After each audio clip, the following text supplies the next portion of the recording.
4 గంటలకి నిద్ర లేవలేని వాడు లక్ష్యాన్ని సాధిస్తాడా? 4 గంటలకి అలారం కొడితే ఉలిక్కిపడి లేచి తన కార్యాన్ని ప్రారంభించిన వాడు, వాడికి ఇంకా నిద్రపోదామని శరీరం కోరినా వెంటనే ఉత్సాహంతో లేచి మొహం కడుక్కుని కూర్చున్నవాడున్నాడే, వాడు కార్యమును సాధిస్తాడు.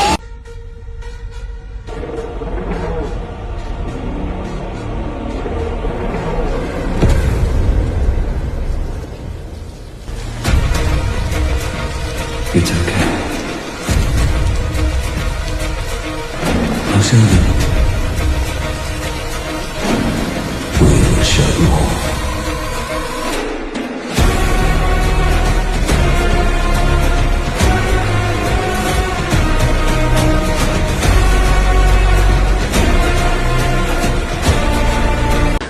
ఏం చేయమని చేస్తాం సార్, కానీ మళ్ళీ తరలించుకో. నీకు నువ్వు ద్రోహం చేసుకుంటున్నావు. అది మనస్సులో ఉందనుకోండి, అది నీకు సుఖంగా నిద్రపట్టనివ్వదు, ప్రశాంతంగా ఉండనివ్వదు. అన్మోహమాటంగా చెప్తున్నాడు, నీకు ఆకలిస్తే నువ్వు తినాలి, నీ పక్క వాళ్ళు తింటే ఆకలి. కాబట్టి నిన్ను నువ్వు ఉద్ధరించుకోవాలి తప్ప ఇంకొకరు ఉద్ధరించలేదు. కష్టానికి పరాకాష్ట ఏమిటి అంటే తన కష్టం చెప్పుకోవడానికి ఇంకొకడు లేకపోవడమే పెద్ద కష్టం. కష్టం ఎప్పుడు తరిగిపోతుంది అంటే మన కష్టం చెప్పడానికి ఒక మనిషి ఉంటే చాలు, సగం కష్టం తీరుతుంది. నేను నేర్చుకుంది ఓపిక. ఎప్పుడు ఎవరికైనా కొంచెం ఓపిక ఉండాలి. దీన్ని సాధించాలన్నా you have to have patience. That is the number 1 thing I learned. చాలా సహనం ఉండాలి. ఒక్కొక్కసారి ఒక్కొక్క అటెంప్ట్ లో ఫెయిల్ అయినట్టు కనపడుతుంది, కానీ అలా ఫెయిల్ అవ్వడం నీ జీవితంలో వృద్ధిలోకి రావడానికి కారణం. కాబట్టి ఎప్పుడైనా ఎందులోనైనా ఒక చిన్న ఫెయిల్యూర్ సంభవిస్తే బెల్లపెట్టేసుకోపోయి తగ్గపోయిపోకూడదు. మళ్ళీ ఉత్సాహంగా పూనికతో వృద్ధిలోకి రావాలి. అసలు వాడికి ఏమైంది? వాడికి ఓడిపోయానని వెర్రి కోపం. ఓడిపోయాడనుకో, కానీ అందరం కలిసే ఓడిపోయాం కదా. తండ్రి బాధ పైకి చెప్పడండి. ఆడవాళ్ళు పైకి ఏడుస్తారమ్మా అదృష్టవంతులు. అందుకే మీకు ఎవరికి గుడ్డపోటు రాదు. గుడ్డపోటు మొగాళ్ళకే వస్తుంది. మేము ఆడవలేము, పైకి చెప్పవసరం. లోపల దిగులు లేకుండా ఉండలేము, పైకి ఆడ. అమ్మాయి అత్తారింటికి వెళ్ళిపోతుంది అనుకోండి, ఆడది గొల్లమని ఏడుస్తుంది, పైకే ఏడుస్తుంది. గొడవలు. అమాయకత్వం ఏమిటంటే శివుడికి నేనేదో చేసి పెట్టానంట. అసలు నీకు ఆ చేసి పెట్టే అదృష్టం ఇచ్చినవాడు ఆయన.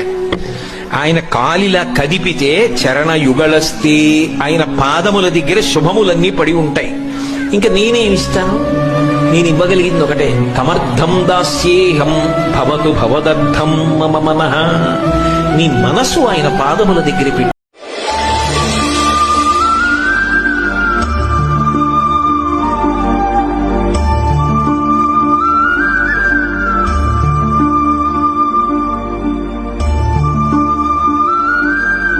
చేసిన అప్పు ఎలా అయినా తీర్చాలనే భయం, బాధ్యత.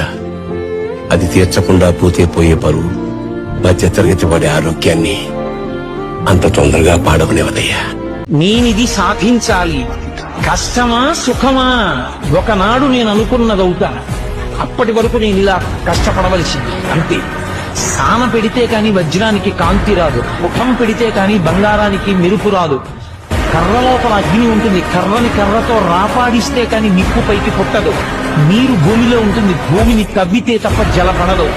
నాకు ఒళ్ళు కొవ్వెక్కి ఒక అమ్మాయి కోసం లైఫ్ స్పాయిల్ చేసుకుంటుంటే మా నాన్న వాళ్ళ ఫ్రెండ్ పిలిచి ఒక మాట అన్నాడు. మామ రోజంతా కష్టపడి సాయంత్రం నా దగ్గరకు వచ్చి నీ కోసం రోజు కుమ్మిలిపోతుంటారా. వయసు వచ్చిన కొడుకు ఖాళీగా ఉంటే మనసు అసలు నా వల్ల కావట్లేదురా. మా కొడుక్కి లైఫ్ ఇంకా అర్థం కావట్లేదురా. నాకు చూస్తే బాడీ సహకరించట్లేదు పని చేస్తుంటే. మా కొడుకు ఏదైనా సాధించకముందే చచ్చిపోతున్నామని భయం వేస్తుందిరా.